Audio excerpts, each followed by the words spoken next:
बच्चों, let's read our question. Consider the following statement. First है nitrogenase is a heterodimer protein. Second है during symbiotic nitrogen fixation ATP is provided by the legume plant. Choose the correct option. Option A, statement first is true but second is false. Statement first is false but second is true. Both statement first and second are true. Both statement first second are false. तो यहाँ हमारा जो की concept हो जाएगा वो क्या हो जाएगा, नाइट्रोजन फिक्सेशन.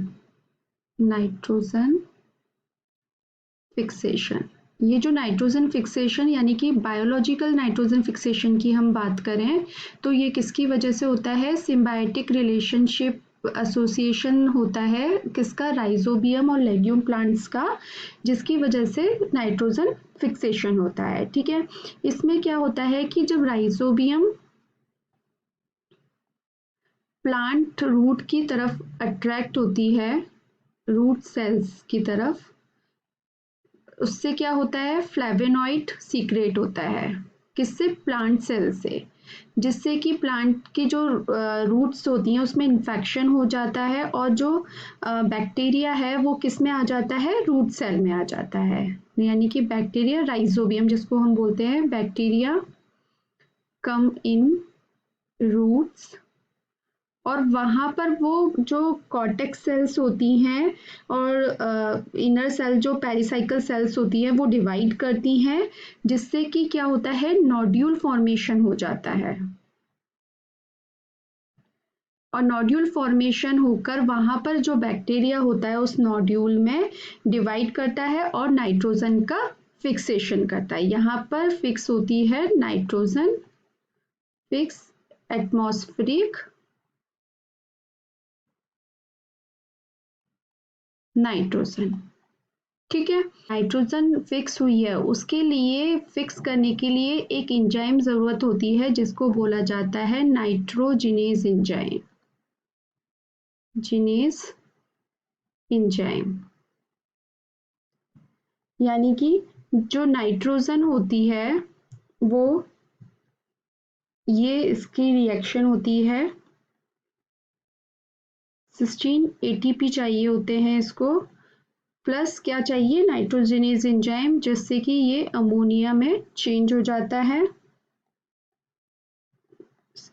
एटीपी, ये जो प्रोसेस होता है ये किस में होता है, नोड्यूल्स में, और इसको कौन सा एंजाइम चाहिए, नाइट्रोजिनेज.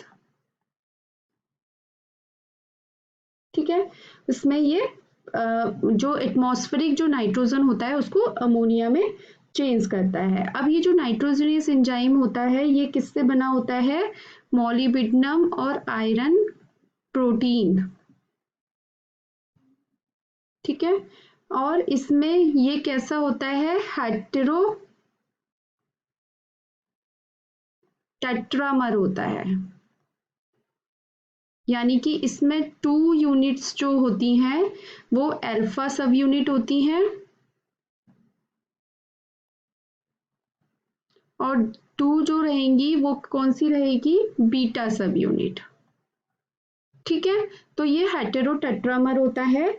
और ये जो होता है एंजाइम जो होता है वो हाईली सेंसिटिव होता है फॉर द मॉलिक्यूलर ऑक्सीजन. तो इसके लिए इसमें एक लैग हीमोग्लोबिन सेंसिटिव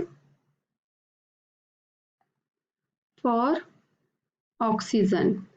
तो इसके लिए एनारोबिक कंडीशन बनाने के लिए जो नोड्यूल में लैग हीमोग्लोबिन प्रेजेंट होता है, हीमोग्लोबिन प्रेजेंट होता है, इसका जो लैग पार्ट आता है वो किससे आता है, प्लांट से आता है.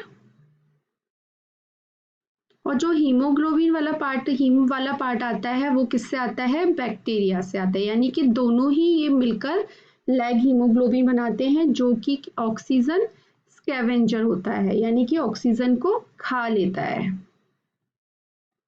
इसलिए वो उसमें ऑक्सीजन जो एनारोबिक कंडीशन है वो बन जाती है किसमें, नोड्यूल में, स्कैवेंजर. ठीक है, अब ये एटीपी की बात करें तो मोस्टली क्या होता है, जब बैक्टीरिया एटमॉस्फेयर में यानी कि बाहर फ्री लिविंग रहता है तो वो खुद का एटीपी यूज करता है। लेकिन जब सिम्बायोसिस होता है तो बैक्टीरिया जो होता है होस्ट प्लांट का होस्ट जो प्लांट होता है उसके रेस्पिरेशन से लेता है, जो एटीपी निकलता है उसको यूज करता है। ठीक है, तो अब हम अपने ऑप्शंस देख लेते हैं। फर्स्ट जो है nitrogen is a heterodimer protein, तो ये गलत हो जाता है। हमने बताया कि हेटेरोडाइमर नहीं होता, वो कैसा होता है, हेटेरोटेट्रामर होता है। ठीक है, तो हमारा ये स्टेटमेंट गलत हो गया। सेकेंड है during symbiotic nitrogen fixation ATP is provided bye legume plant, तो ये बिल्कुल सही है क्योंकि वही हमने बताया कि जब वो फ्री लिविंग रहता है तो वो खुद का एटीपी यूज करता है, लेकिन जब वो होस्ट प्लांट के साथ रहता है, लेग्यूम प्लांट के साथ रहता है, तो रेस्पिरेशन के टाइम पे जो एटीपी बनेगा वो इसमें यूज करेगा। तो ये बिल्कुल ठीक है। तो हमारे जो ऑप्शंस बनते हैं बनेंगे, जो आंसर क्या बनेगा, statement 1 is true and second is false, नहीं। First is false, second is true is the right, both statement are true, no, both statement are false, ये भी नहीं होगा। तो जो हमारा आंसर बनेगा वो क्या बनेगा, ऑप्शन बी। आई होप आपको ये आंसर समझ में आया होगा। Thank you so much, all the best.